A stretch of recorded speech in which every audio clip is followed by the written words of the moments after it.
स्त्रियांची संख्या वाढवण्यासाठी महिलांनी जागरूक होणे गरजेचे आहे। समाजात स्त्री पुरुष संतुलन राखण्यासाठी महिलांनीच पुढाकार घ्यावा असे आवाहन डॉक्टर सोनाली सरनोबत यांनी केले। आज बेळगाव येथील कन्नड साहित्य भवनमध्ये बेळगाव जिल्हा माजी सैनिक संघटनांच्या महासंघाच्या महिला विभागाचे उद्घाटन व महिला दिनाचे औचित्य साधून विशेष कार्यक्रम आयोजित करण्यात आला होता।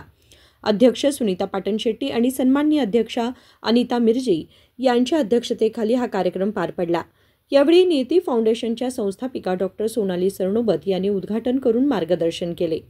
यावेळी माजी खासदार मंगला अंगडी, डॉक्टर प्रिया पुराणिक, मंगला मठ, कर्नल PGG सुंदरी, जगदीश पुजारी, रमेश चौगला आदी मान्यवर उपस्थित होते। विनोद कोलकार, KMM मराठी, बेळगाव।